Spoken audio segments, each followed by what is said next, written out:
انا وجوزي عايشين في الشقه بتاعتنا اللي اتجوزنا فيها، هي كانت شقته ملك الحمد لله، جابها قبل ما نتجوز والحمد لله اتجوزنا فيها وما زلنا عايشين فيها لحد دلوقتي. بس خلال الفتره دي انا خلفت ولد وبنت، وخلال الفتره دي برضو انا ساعدت جوزي، انا بشتغل وهو بيشتغل، وربنا كرمنا من وسع وجبنا شقه تاني وقافلينها، وقلنا ان احنا نوضبها ونأجرها بحيث ان احنا نستفيد من ايجارها في دخل البيت، وفي نفس الوقت تبقى لابني بعد كده. لقيت حماتي جايه بتكلمني وبتقول لي اخو جوزك هيتجوز وهو اولى بالشقه. الست مصممه ان هي تاخد الشقه، والشقه ايوه باسم جوزي، بس والله والله والله انا كنت بشقى معاه يوم بيوم، وبدفع انا وهو جمعياتنا وكل مسؤولياتنا. احنا كنا قاسمين الدنيا بالنص، وحياتنا الحمد لله رب العالمين احنا مبسوطين في حياتنا جدا، وما عندناش اي مشاكل، ومدخلين عيالنا احسن المدارس، وبصرف على اولادي كويس قوي. فلما جبت الشقه دي ركنتها شويه، واول ما جات لي فلوس قلت اوضبها توضيب كويس قوي عشان اجرها ايجار كويس يستفيدوا ولادي منه، هما بيكبروا وكل ما بيكبروا بيحتاجوا مصاريف اكتر، وفي نفس الوقت قلت هتبقى متشاله لابني وانا عايشه كويس ومرتاحه في شقتي. حماتي طمعانه في الشقه وعايزه تاخدها لابنها، وتقول لي لا اخو جوزك اولى بيها. طب يا ماما انا اجرها له زيه زي اي حد.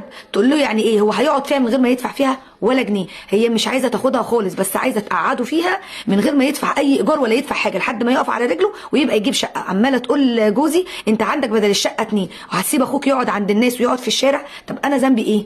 انا دلوقتي كنت عايزه استفاد من ايجار الشقه عشان خاطر ولادي، مصاريفهم كل ما بتزيد، مصاريف المدارس بتزيد، مصاريفهم في الدراسه بتزيد، مصاريفهم في حياتهم بتزيد لان هم بيكبروا، واحنا ما كناش عايزين نبقى نمد ايدينا لاي حد، فجبنا الشقه دي كاستثمار لينا ولحياتنا ولولادنا. وهي مصممه تجوز ابنها فيها وتقول له زي ما يقعد، ده عيالك لسه صغيرين، يقعد زي ما يقعد لحد هو ما يجيب الشقه اللي يجيبها، ولا عايزاه حتى يدينا فيها جنيه في الشهر، يقعد فيها ويدفع ميته ونوره وغازه عادي جدا، لكن يدفع ايجار مش هيدفع. وهي حاكمه علينا بكده، وجوزي مش عارف يعمل معاها ايه، وانا مش عارفه اعمل معاها ايه، وانا الموضوع مضايقني جامد قوي قوي قوي.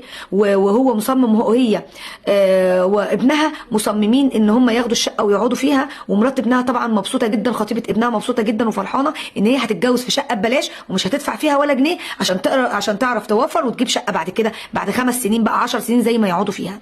هو ده يرضي ربنا؟ انا شقيت فيها ودفعت فيها زيه بالظبط، وجوزي والله مش راضيه كده، بس بيقول لي اقف قدام امي واخويا اخسر اخويا، واقف قدام امي واخسر امي، واخليها تغضب عليا على اخر ايامها عشان خاطر الشقه وعشان خاطر الفلوس. وانا الموضوع مضايقني قوي قوي قوي. لو في حد بالله عليكم عنده اي حل يقول لي عليه. انا خايفه يقعد في الشقه وفي الاخر ياخدها او يتمكن منها وانا ما اعرفش اطلعه منها. انا مش عارفه اعمل ايه، وخايفه الاعمار كلها بيدي الله. افرضي اخوه جراله حاجه، انا ساعتها مش عارفه اطلعه منها. ولو امه مصممه برضو اقول لها طب خليه يكتب لنا اي حاجه، تقول لك لا هو هيقعد فيها، طب نكتبه عقد ايجار وما يدفعش، تقول لك لا ابني ما يمديش على حاجه وما يقعدش وما حدش يكتبه اي حاجه. طب انا اعمل ايه؟ قولوا لي انا اعمل ايه؟ بصراحه ربنا يعني هو ده ما يرضيش ربنا. اخوه شقى وتعب عشان يجيب شقه لاولاده، هو ما جابهاش من بلاش. مراته شقيت وتعبت واستحملت معاه وبتساعد جوزها يوم بيوم وساعه بساعه عشان خاطر حياه ولادها تبقى كويسه وعايشه حياه مرتاحه.